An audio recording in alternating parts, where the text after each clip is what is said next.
अब हम आपको कर्नाटक विधानसभा चुनावों की पूरी डेट शीट आज दिखा देते हैं, लेकिन उससे पहले यहां एक अपडेट आपके लिए है कि पिछले 2 दिनों से लगातार ऐसी खबरें आ रही थी कि इलेक्शन कमीशन कर्नाटक के साथ ही केरल के वायनाड में भी उपचुनाव कराने की तारीखों का ऐलान कर सकता है। वायनाड राहुल गांधी की लोकसभा कॉन्स्टिट्यूएंसी है, लेकिन आज ऐसा नहीं हुआ और शायद इस खबर से राहुल गांधी और कांग्रेस पार्टी को थोड़ी राहत जरूर मिली होगी। हालांकि कर्नाटक में विधानसभा चुनावों की तारीखों का ऐलान आज हो गया है और चुनाव आयोग ने कहा है कि कर्नाटक की सभी 224 सीटों पर एक ही चरण में वोट डाले जाएंगे, यानी पूरा इलेक्शन एक ही दिन में हो जाएगा।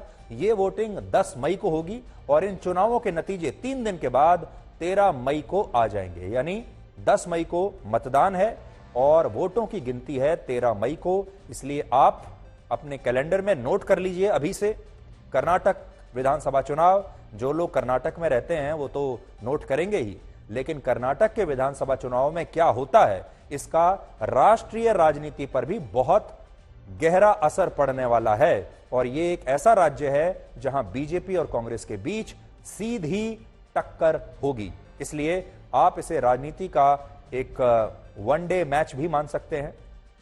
यह मैच खेला जाएगा 10 मई को, जिस दिन मतदान होगा, और इस मैच का नतीजा आएगा 13 मई को। इसलिए अपने कैलेंडर में आप अभी से रिमाइंडर लगा लीजिए और उस दिन सबसे तेज नतीजे और सबसे बड़ा विशाल विश्लेषण आपको आज तक पर देखने को मिलेगा।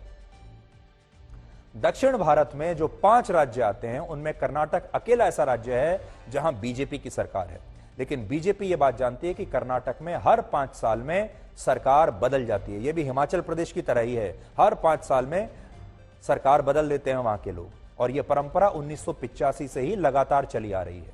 पिछले चुनाव में बीजेपी को कर्नाटक की 224 में से 104 सीटें मिली थी, कांग्रेस को 80 और जेडीएस को 37 सीटें मिली थी, और उस समय कांग्रेस और जेडीएस ने मिलकर सरकार बना भी ली थी, लेकिन बाद में वहां कांग्रेस पार्टी में विद्रोह हो गया और बीजेपी की सरकार बन गई।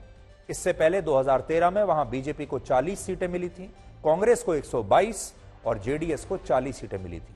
2008 में अगर और पीछे जाएं तो बीजेपी को 110, कांग्रेस को 80, जेडीएस को 28 सीटें मिली थी। कर्नाटक में लोकसभा की 28 सीटें हैं, जिनमें 2019 में बीजेपी ने 28 में से 25 सीटें जीती थी, और अगर इन सीटों को विधानसभा सीटों में तब्दील करें तो इस हिसाब से बीजेपी ने 170 विधानसभा क्षेत्रों में जीत दर्ज की थी 2019 में। तो वहां 3 प्लेयर हैं, बीजेपी और कांग्रेस सबसे बड़े प्लेयर हैं, और तीसरा प्लेयर है जेडीएस। अब आपको कर्नाटक का जातिगत समीकरण भी बता देते हैं। कर्नाटक में 13% मुस्लिम आबादी है, इसलिए आपने देखा होगा कर्नाटक से ही लगातार हिजाब का मुद्दा उठ रहा है, और आपको याद होगा स्कूल और कॉलेजों में हिजाब पहनने का मुद्दा यहीं से, कर्नाटक से ही शुरू हुआ था, इसलिए यह मुद्दा वहां इस बार अपना असर जरूर डालेगा। इसके अलावा कर्नाटक में 18% दलित हैं, 11% लिंगायत समुदाय के लोग हैं, 9% लोग वोक्का लिगा समुदाय से हैं, 8% आदिवासी हैं, और 2% ईसाई धर्म को मानने वाले हैं, और 13% लोग ओबीसी समुदाय से आते हैं।